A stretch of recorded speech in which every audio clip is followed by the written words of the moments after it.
Welcome everyone, Dr. Thor here, and get ready for Gnosis. Well, one of the most long-running and endearing UFO abductions or contactees, I guess is the best way to describe this particular case, is the Billy Meiers case out of Switzerland. Few people know that Billy Meiers alive and well. He's doing great. He's 83 years old. He recently just had a birthday a few months ago, and his operation and the people working there are still doing their thing. So, this is a very, very odd case, and it's very hard to make heads or tails of it.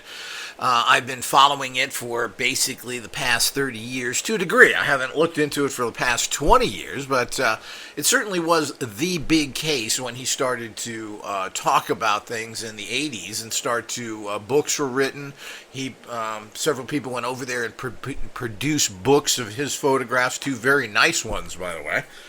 And many other books to follow that talked about his case. Now, you can certainly get these out there, and they're readily available in like most literature that's 20 or 30 years old. Usually you can get this stuff dirt cheap.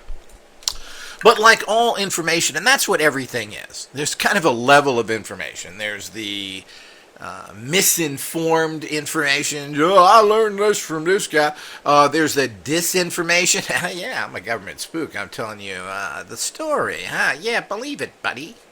And, of course, then there's those who think they know because they're in the industry or whatever. But they're drawing on information from different sources. How intelligent are they? Unless you've had a person who's reached a state of gnosis like myself, you really don't have any kind of a informational source of any value. The fact that somebody's a scientist, a researcher, a cop, a lawyer, well, that's our condemnations. They're living in a controlled environment where if they do anything wrong, they destroy you. So it's the few outsiders who have rise above the politics, the hatreds, and those that can see things. I've written over 35 books now, 5 courses, hundreds of articles. I've been on the BBC, CNN, hundreds of radio shows. I've been around now for many years running my own organization that hasn't been influenced by outsiders. But we certainly have been attacked and persecuted by the military-industrial criminal government. Their police officers, their military failures, the government corruption. It just goes on and on and on. Remember, in the end, people, it's all about corruption. And corruption, life changes around. But that's another issue. So the whole idea is, what does this mean? And what information do you get? So anytime something that comes out that is earth-shattering, and the power structures are well aware of that. They know exactly what's going on. They got everybody's names. Everybody's being watched on a local level. They include the regular populace, the criminal gangs, which feed all information, do all the dirty work. Yeah, your neighbor and the gangs in your neighborhood report to the police who they are paying, and vice versa. So they know exactly what's happening. Nothing happens on this planet without them knowing about it and being involved in it. I know it sounds outrageous, but I've had this proven to me personally. And it's not just in one place, one state, one country. It's international. They all work together as this unified criminal force. Why do I talk about it? Well, the reason I'm talking about that is because that's what happens when someone comes out like this. Now, this is a bizarre case, and it's got the usual problems there. Not only do all the disinformation come out there, people who are paid, and let's remember, the disinformation, the corrupt criminal world governments have endless money. Do you understand what that means? There are trillions of dollars. I think there's $11 trillion missing from the federal treasury right now. There are over 5,000 intelligence agencies, which nobody even knows what they do, where the money goes, or anything else. So all this money's being poured in there. And if you think they're protecting you from who, we'd like to know, particularly the United States, who spends $1 trillion on military, and there's military bases everywhere. From what? America is basically an island. There is no physical attacks that have ever happened to the United States except a far-off territory called Hawaii, which is so far out in the middle of nowhere that certainly is not a threat. and whether there were certain intimidations done. America has never been physically invaded except by the British, of course, our good buddies who came in and burned the White House in 1812 and have been doing it ever since. But the bottom line is you're talking about hundreds of years ago. It's just ridiculous to think all this. So they have all these intelligence, and Snowden laid it out pretty well. All these intelligence agencies that are dedicated to making themselves money under the umbrella of their protecting you. Yeah, we need more protection like that. They're draining all of our money. They're sucking it all out into their own personal causes. They use money indiscriminately for whatever they want, including, I believe in Area 51, they were flying in pineapples from Hawaii at $50 a cost each. These are the type of things that go on in all these things. So if you think they're working for anybody and think nobody cares, there is no basic threat except from some radical extremists, which they work with anyway, which it's hard to believe that any of this happens. But this is important information to understand of how the world works, because that's how this case is being judged. Now, the problem is that the people that generally come out are not going to be your top citizens. You're going to be a store owner, you're going to be a doctor, a lawyer, own a business, whatever it may be, and you're going to come out and start talking about any type of thing like this in particular, meeting aliens, etc. Well, I mean, that's going to put you in a very dangerous position in terms of the public shunning you and your entire life being destroyed.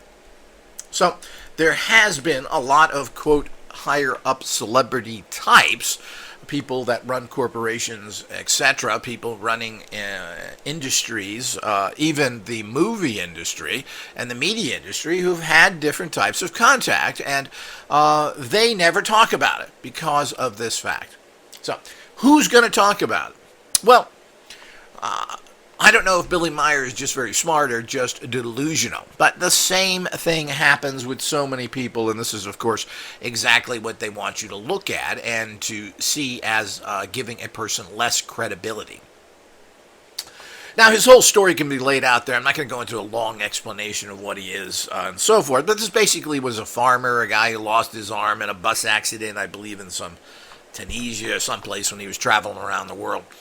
And he has he's uneducated, got into trouble as a teenager, the usual kind of stuff, and ended up, of course, back in Switzerland doing farm work on a small pension because he lost his arm. So he's a one-armed man. That's important to understand in this process of how this can be done. He didn't have a lot of money. He's not educated, and you got to remember that all of this happened in the 1970s. Now, it's very important. Oh, that's not too long ago. Well, it certainly is when it comes down to technological advances. This is prior the internet age. This is prior any kind of computer age in general, which really has only been here for about 25 years, if that long, maybe 20 years, in major use. The internet is still getting out to so many places, and frankly, it's been used for what, 15, 20 years at the most now? So you're talking about a drop in the bucket at time since we've had technology. Cheap technology as well has only been here for the last maybe 10 years, where computers are inexpensive, phones are relatively inexpensive. Anything to do with electronic software and other things are pretty dirt cheap. I remember seeing pin printers, if you even know what that is, people out there, that were high quality for $800 or $900. Now you can get those for $50, $60. It costs you thousands for a laser printer, which of just black and white, which now you can get for a couple of $100. Computers themselves, the first major computer I bought was an IBM computer. It was 25 megahertz, I believe. Unbelievably short amount. This is in the, 1990, late 1980s. $1,200. It'd be equivalent to probably $3,500 today. And it was virtually useless and was only be able to be kept for a short period of time. At that time, there were some Apples around, and they wanted $3,500 for them back then, which would be like $7,000 today. So, People have to understand that's a completely different age. Now, why am I bringing that up again? Well, you got to remember there was nothing. There was no Photoshops. You brought your camera film to a store who brought it back to you, developed in a week or so. So all of this was part and parcel of what was really going on out there in terms of technology. So there was no Photoshop. While, of course, there was ways of rigging things that the movies always have done at very high cost, this is even pre or around the time of Star Wars. And Star Wars was a super costly film. The producer of that had to make his own specialty actual special effects shop and built so many things because there wasn't anything there. From sound systems that were put into theaters to all these special effects. And as the producer of that even stated, he wasn't really able to make a film the way he wanted to, except about 10 years ago, when the special effects caught up to what he wanted to show. So let's remember that. And you're talking about tens of millions, hundreds of millions to do all these special effects today. Now, certainly you can do a lot, and you can make some people have made a movie on their Apple phone. Certainly you can do that with cameras and all the things you can get now. This is this is extremely new, inexpensive programs that you can edit pictures and videos and everything else have been around now for about 5 or 6 years. Now, you could always get them past that, and there's always Photoshop. I don't know how long that's been around, but probably 15, 20 years and different levels of value there. That's always been around to a degree if you want to spend the money that's connected to that, which is fairly quite a bit. But that's if you want to spend it. A lot of people don't have these programs even today because they use less expensive ones, which work just as well. So that's something to keep in mind. So what is all that? What does all that mean? So this isn't about making little miniatures that we've seen in a lot of bad movies. And usually miniatures, I mean, sometimes they pull off that, particularly in recent times. And again, we're talking recent times. Miniatures almost look real. In older movies, movies like Midway and other things where they showed boats and other things, well, miniatures looked pretty good. But you could really tell they were miniatures. So if you had really good editing, really good photography, well, it looked pretty realistic. But it was pretty obvious what was going on with these. And you use miniatures in movies, which are still used today. Now they're much more detailed, they're much better, so they kind of look pretty good. But I can pretty much tell a miniature myself from any kind of movie. So we all need to understand that. But this is pre that.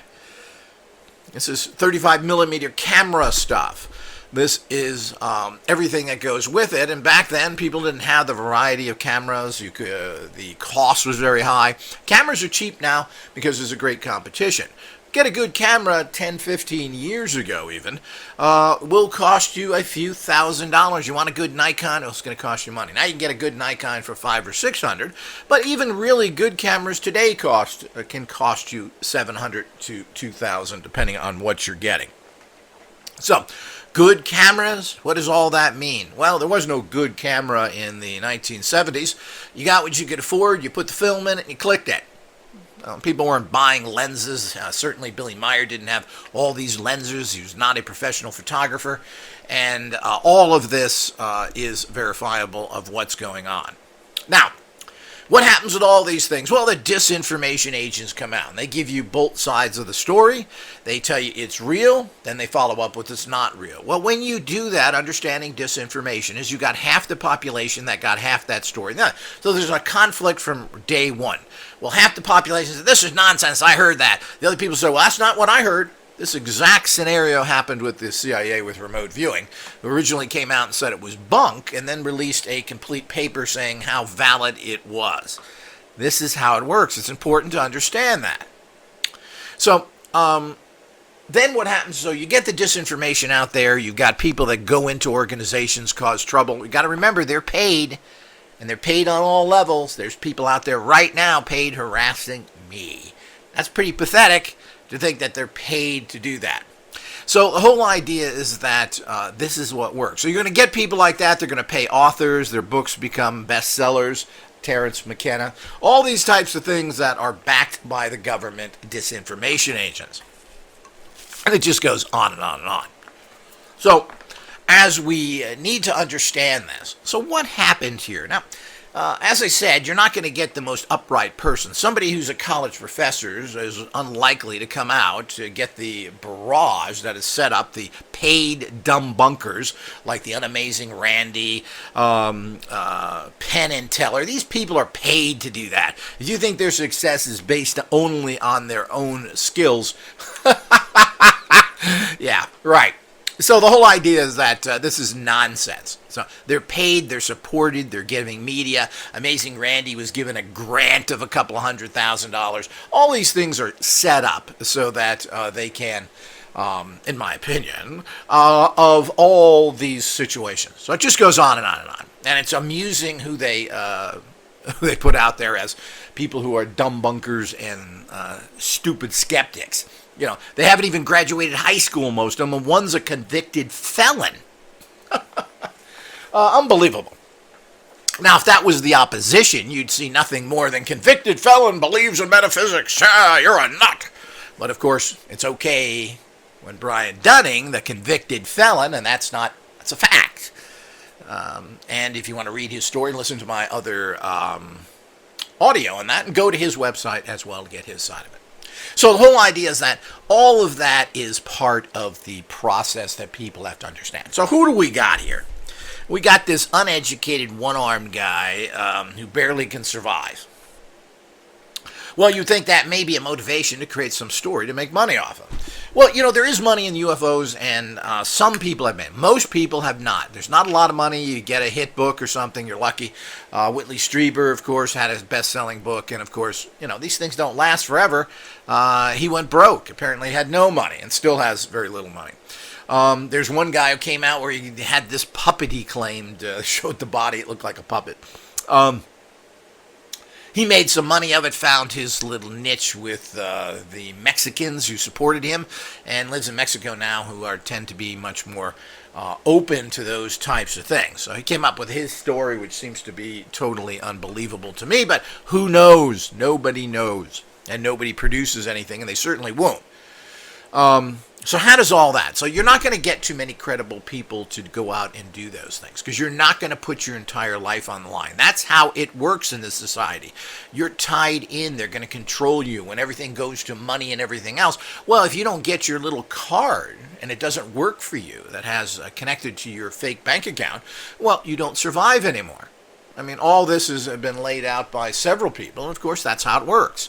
And it has always worked like that to a degree. So what are you going to do? Jeopardize your whole career for what? Yeah, I saw aliens. I talked with them. They told me to wear a purple hat. What is that? What's it going to do for you? So unless you can make a lot of money with it, it really doesn't have any value to you. So it just destroys your life as any alternative stuff. And whether you're an alternative, you want to be an alternative doctor? Well, good luck. You want to be an alternative lawyer? Good luck. You want to work for the people as a police officer? You'll be dead. Same thing in the military. You'll be dead, man. They'll kill you in a second. So if you don't think all this happens, then you're living in Gaga land. Gaga.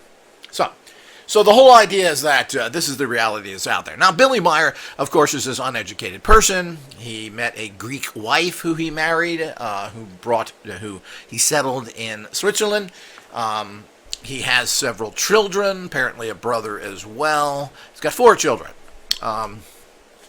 So, who is this guy? Now, well, the problem is what happens with these people. And as I said, I'm not sure if this is done by people as a cover or not. But, of course, here we go again. He's the Messiah.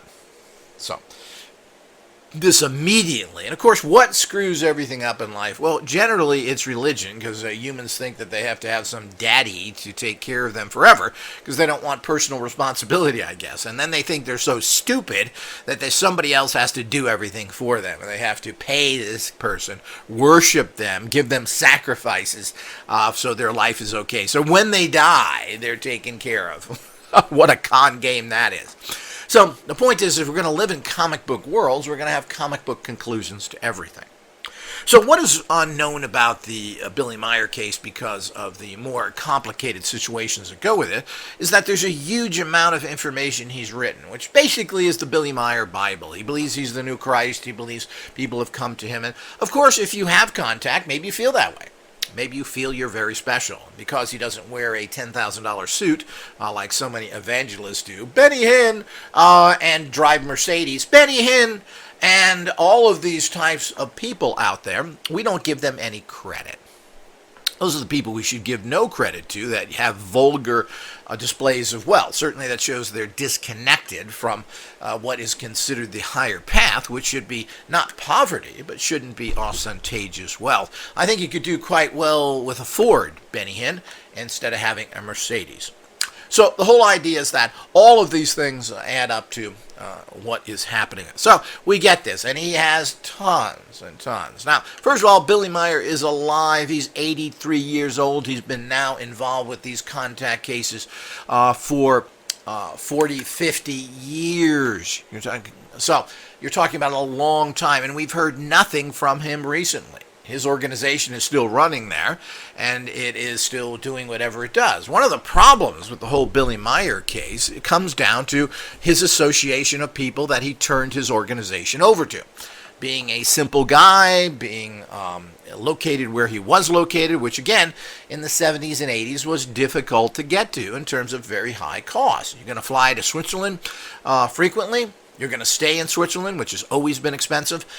It's going to cost you a lot of money. So this stopped a lot of research from going there. And people like Lee Elders, who investigated this case and produced the book of photographs, spent hundreds of tens of thousands, I don't know if it's hundreds, but close to that, on researching this case. You're going to go there, spend time, and of course, I don't know where people think you survive from, but how do you pay your rent at home, your car payment? How do you take care of things? How do your kids go to school? You need money to do that. You've got to have day-to-day buckaroos in your pocket. So, the bottom line here is that we need to fully understand that. So, what did he do when all of this happened? Well, Switzerland, people have to know Europe, and nobody really does. But Switzerland's kind of a hillbilly, backward place in its own way, as most of Europe is, particularly in the 70s. While there's big Zurich and the banking communities, well, this is a small area of Switzerland. The rest of it is like so many places in the world. They're farm communities, and they have simpleton people there. Switzerland, very little is known about, and it's an odd and different culture. And of course, this varies from region to region, as in how their language. One region speaks French, another so-called German. All these things that go in there are part of that. So he lived in the, quote, Germanic or German section, German-speaking the Swiss dialect. So the first thing he did, of course, is he advertised to try and get a UFO group together. And where did he advertise? Well, he figured that, hey, there's nobody in Switzerland. I don't even see anybody living out here in the country. What do we do? Well, what happens is simple. The bottom line is that you advertise somewhere. So he advertised in Germany to get a UFO core group going. Oh, boy. Oh, boy. Big, big, big mistake. Well, people don't understand what's happening in Europe and the world, but there is the Russian-German Islamic Federation that runs all of Europe, led by the psychotic group known as the Deutschlanders, which a lot of people call Germans, based after Germania, the person who took over most of the area of Europe, not just that particular country. Germania was a big area that the Romans held. The Germans don't call themselves Germans, they call them Deutschlanders after their Persian heritage, because that's where they come from. They're Arabs. That's a whole other story. So the whole idea is that these people came into his organization. Now, he spoke German. He writes German. He has a little bit of English knowledge, but people don't like speaking their own language. This is the simpleton. So he's written everything in German. And, of course, who came in to run his organization and turned it over to? He turned it over to those people who are the biggest criminals on the planet, who are controlled by the Russians and Islam. So the whole idea is that they came in and controlled this from day one. And we can see what happens here. We're talking about 50 years later. They haven't even translated a tenth of what Billy Meier wrote of terms of philosophical important information that he claims to obtained from the Palladians, or these extraterrestrial. So there's virtually nothing there. Now, it was back in the 80s again, since there wasn't really computer translations, and even what you could get, and I tried that many years ago, was really bad. It was very difficult to get translations. Now the translations done by Google Translate and everything are really fantastic. They are only about 2 or 3% wrong. So you can really translate something extremely well through modern technologies. And guess what that costs you? Very little. It costs you basically nothing, or let's say you get a really good program for $300-400. The trouble is putting that, of course, having somebody sit there and punch in the information, scan it, copy it, etc. So this is a big job. And it's not easy even today. Back then, it would cost you a fortune. So apparently nobody stepped forward to volunteer the money. Certainly there's plenty of that money out there, plenty of rich people. Nobody stepped forward to do this, to investigate these areas. So all that information has been sitting there for 50 years that we have absolutely no idea of what it says ultimately. Only a small percentage of it, as I said, has been translated. So, but like all this stuff, philosophical nonsense, what some extraterrestrial is going to tell me about Earth realities, I'm not really sure I give a damn. The point is, they don't seem to have anything practical they're giving you. There doesn't seem to be, well, do this, do that. Here's a way to make a healing machine. Use this substance on your Earth-based minerals that will help you heal better or make you think better. There never seems to be this kind of stuff. And with my background and the contact that I've had with some advanced species, they can't figure out how to help you because your technology is so behind. It's very difficult for them to say, well, build this. What do you mean build this? Imagine taking a computer back to 1850 to Edison. Let's go to Edison, one of the best researchers, and had money. He wouldn't be able to figure out integrated circuits or anything else.